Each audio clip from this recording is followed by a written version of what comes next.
Hey, what's going on, everybody? It's Matt Forts here with Keller Williams Realty.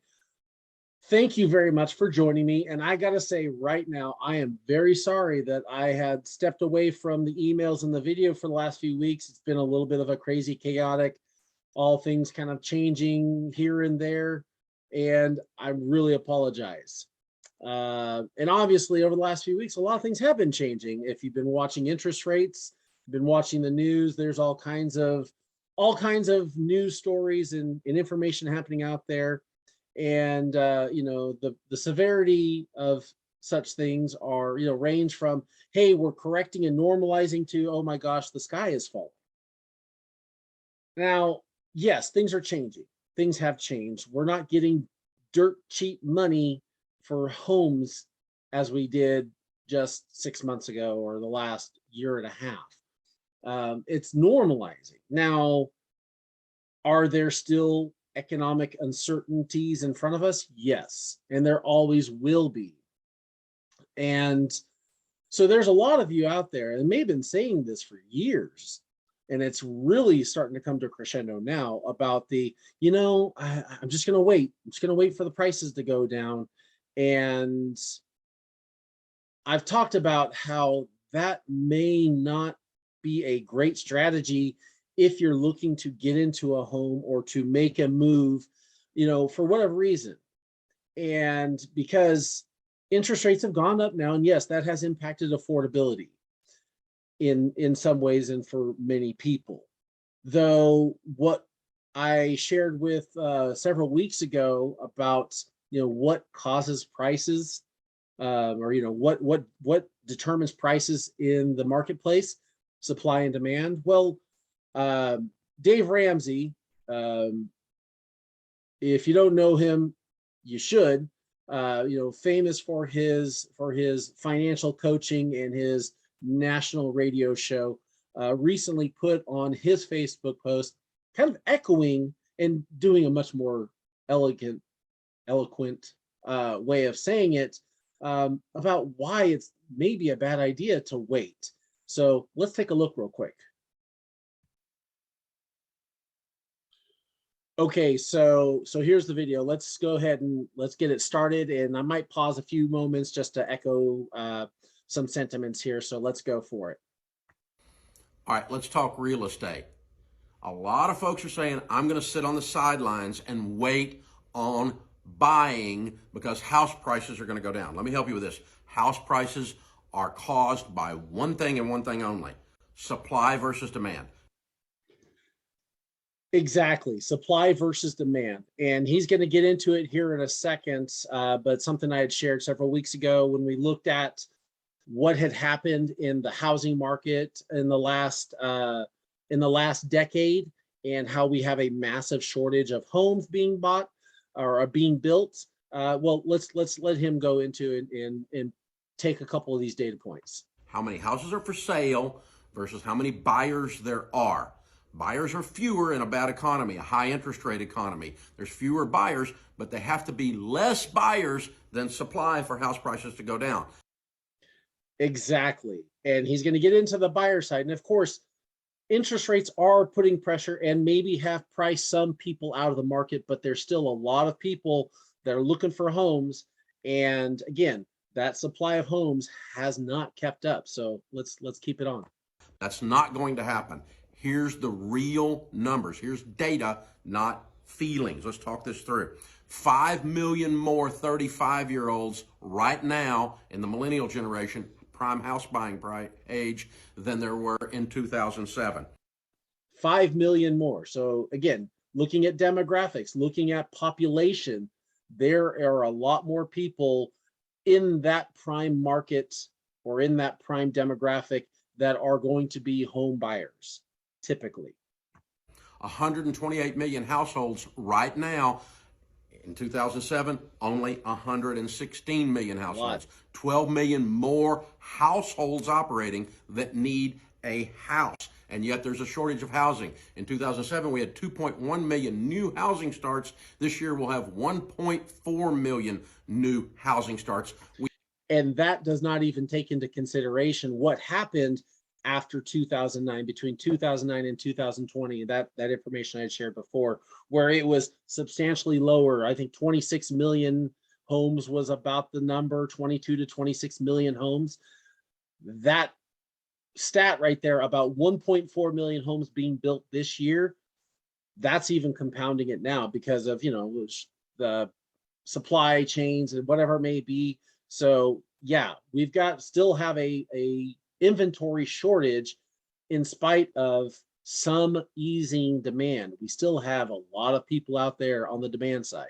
We have 50% as many houses for sale right now as we had in 2007. Inventory's at half.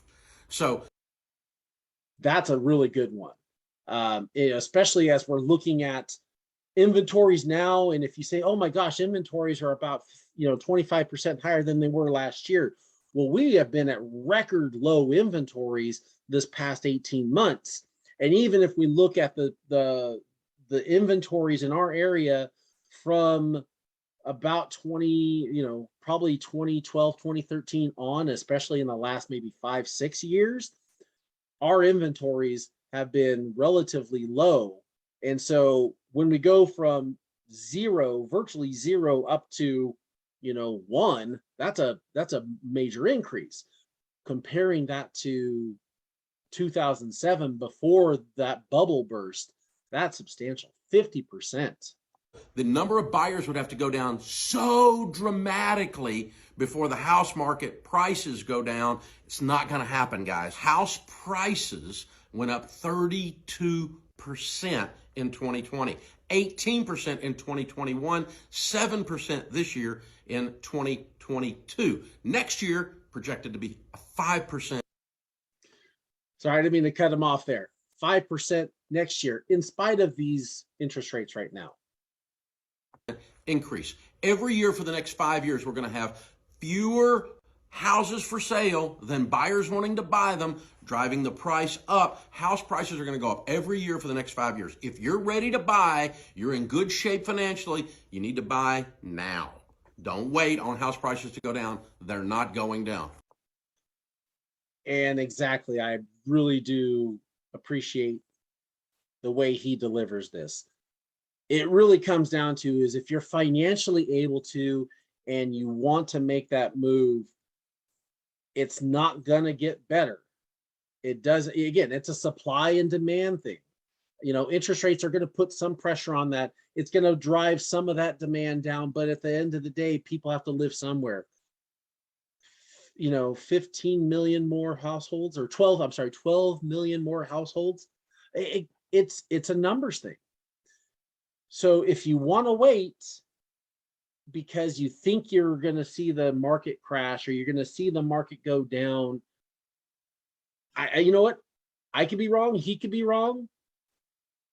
The data is so substantial that it would have to be something truly catastrophic for that demand to drop down that low to where we see prices being impacted in a way that we saw, at any of these other turns in the market. Let's what goes up must go down. No, it doesn't. I just gave you data, real facts. They're not coming down. Okay, well, hold on there. Sorry. I try to do my best as